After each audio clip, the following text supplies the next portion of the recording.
Hello दोस्तों, आज मैं बात करने जा रहा हूँ भारत को अंग्रेजों से स्वतंत्रता की ओर ले जाने वाली एक ऐसी नारी की जिन्हें अंग्रेज भी हिंदुस्तान का गौरव मानते थे। जी हाँ दोस्तों, मैं बात करने जा रहा हूँ रानी लक्ष्मीबाई की, जिनका जन्म 19 नवंबर 1828 को उत्तर प्रदेश के वाराणसी में हुआ था। उनका बचपन का नाम मणिकर्णिका था, लेकिन प्यार से उन्हें मनु कहते थे। उनकी माता का नाम भागीरथी बाई और पिता का नाम मोरोपंत तांबे था।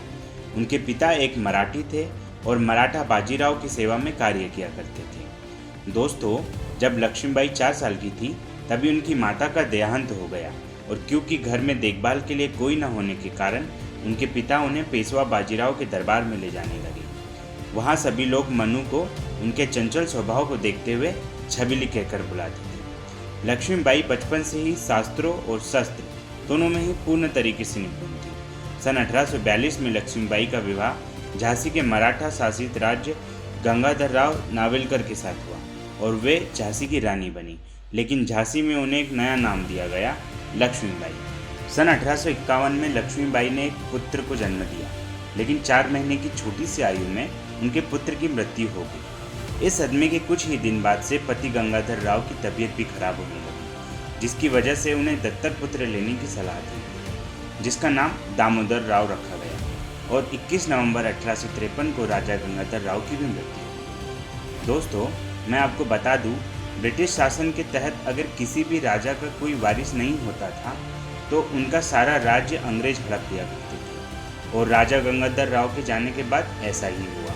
अंग्रेजों ने अदालत में दत्तक पुत्र दामोदर का विरोध किया और सारा खजाना जब्त करके उनके पति के कर्ज को रानी के सालाना खर्च में से चुकाने का फरमान जारी किया।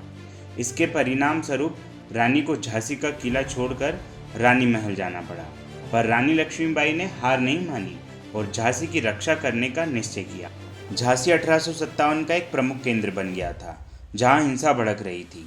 रानी लक्ष्मीबाई ने झांसी की सुरक्षा के लिए स्वयं ही सेना का गठन प्रारंभ कर दिया था। इस सेना में महिलाओं की भी भर्ती की गई और उन्हें युद्ध का प्रशिक्षण दिया गया, और साथ ही साथ आम जनता ने भी इसमें भाग लिया था। दोस्तों, झलकारी बाई, जो कि लक्ष्मीबाई के जैसी हूबहू दिखती थी, उन्हें अपनी सेना में प्रमुख स्थान दिया गया। लेकिन उधर 1857 के अक्टूबर महीने में पड़ोसी राज्य ओरछा और दतिया के राजाओं ने झांसी पर आक्रमण कर दिया।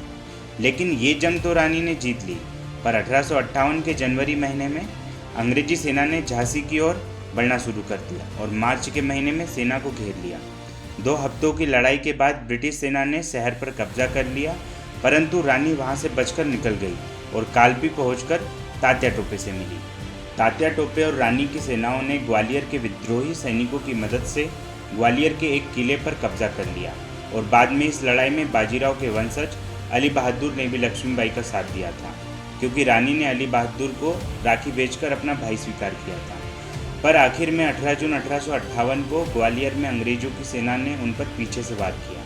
पहले तलवार से वार किया, जिससे रानी घायल हो गई, लेकिन रानी अपनी आखिरी सांस तक अपने बेटे दामोदर राव को पीठ पर बांधे हुए लड़ती रही और एक मंदिर पहुंची। वहां उन्होंने अपने साथियों से कहा, मेरे शव को अंग्रेजों के हाथ मत लगने देना। इतना कहकर 29 साल की कम उम्र में रानी लक्ष्मीबाई शहीद हो गई। दोस्तों, मैं आपको बता दूं कि रानी लक्ष्मीबाई की वीरता को देखकर खुद हिवरोज, जो कि अंग्रेजों का सेनापति था, उन्होंने जंग के मैदान में लक्ष्मीबाई को सैल्यूट किया है। दोस्तों, सुभद्रा कुमारी चौहान जी ने रानी लक्ष्मीबाई की वीरता से प्रभावित होकर उनके यश का गान करते हुए झांसी की रानी कविता की रचना की है। चमक उठी सन 57 में, वह तलवार पुरानी थी, बुंदेलो हर बोलो के मुँह, हमने सुनी कहानी थी, खूब लड़ी मर्दानी वह तो झांसी वाली रानी थी। दोस्तों, इस वीडियो को देखने के लिए आपका धन्यवाद।